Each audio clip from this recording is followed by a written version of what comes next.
Hello दोस्तों, क्या हाल है आप सभी का। स्वागत है आपका चैप्टर 19 में। Chapter 19 crossing the bridge. Sunny एक बड़े और पावरफुल गेट के सामने खड़ा होता है। अवेकन्ड एकेडमी का एंट्रेंस। ये कोई नॉर्मल स्कूल नहीं है, ये एक पूरा फोर्ट्रेस है। सिटी के अंदर एक और सिटी, ऊंची walls, deep mode, heavy Tourette's, सब कुछ इतना स्ट्रॉन्ग है कि कोई भी नाइटमेयर क्रिएचर इसको तोड़ नहीं सकता। ये वही जगह है जिसके बारे में सनी ने सिर्फ वेबटून्स और ड्रामास में देखा था। वहाँ स्टोरीज होती हैं हीरोज की, राइवलरीज की और रोमांस की, लेकिन सनी जानता है रियलिटी अलग होती है। उसके पास सिर्फ 4 हफ्ते हैं और उसे सिर्फ एक चीज सीखनी है, सरवाइव करना। ठंड भरी हवा चल रही है, स्नो धीरे धीरे गिर रही है। गेट के सामने सनी के अलावा सिर्फ एक और लड़की खड़ी है, tall, calm, silver white hair, grey eyes और हेडफोन्स पहने हुए। वो अपनी ही दुनिया में लॉस्ट लग रही है। उसके अंदर एक अजीब सी वाइब है। सनी उससे बात नहीं करता, उसका फ्लो उसे रिस्क लेने नहीं देता। वो बस सोचता है इसका फ्लो क्या होगा।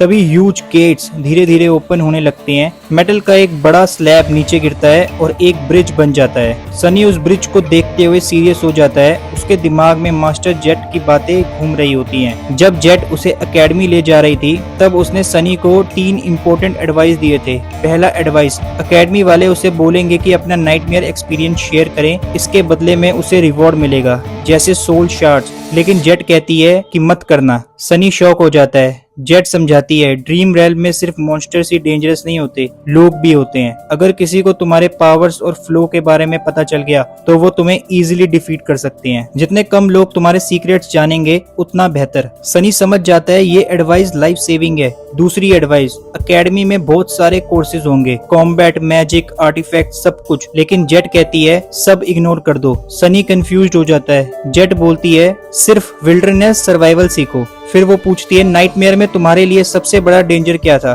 सनी सोचता है और रियलाइज करता है कोल्ड। जेट स्माइल करती है। वो समझाती है ड्रीम रेल्म मोस्टली जंगल और हार्श एनवायरनमेंट है। अगर तुम्हें फायर बनाना, फूड ढूंढना या शेल्टर बनाना नहीं आता तो तुम मॉन्स्टर से पहले ही मर जाओगे। सनी रियलाइज करता है वो बेसिक सर्वाइवल भी नहीं जानता। तीसरी एडवाइस, जेट सीरियस हो जाती है और बोलती है कोई भी ड्रीम रेल्म में अकेला सर्वाइव नहीं कर सकता। दूसरों के साथ मिलकर रहना सीखो, चाहे वो तुम्हें पसंद हो या ना हो। ये सुन के सनी को थोड़ा अनईजी फील होता है। जेट फाइनली उसे कहती है अब तक तुम जिंदा रहे हो, आगे भी रहना, और फिर वो चली जाती है। वापस प्रेजेंट में आते हुए ब्रिज कंप्लीट हो चुका है। सिल्वर हेयर्ड गर्ल बिना हेजिटेट किए आगे बढ़ जाती है। सनी एक डीप ब्रेथ लेता है और उसके पीछे चल पड़ता है। उसके दिमाग में 3 बातें क्लियर हैं। अपने सीक्रेट छुपाना है, सर्वाइवल सीखना है और लोगों के साथ एडजस्ट करना है। सिंपल लगता है लेकिन सनी को अंदर से फील हो रहा है ये 4 वीक्स उसके फर्स्ट नाइटमेयर से भी ज्यादा डेंजरस होने वाले हैं। थैंक यू दोस्तों, मिलते हैं नेक्स्ट एपिसोड में।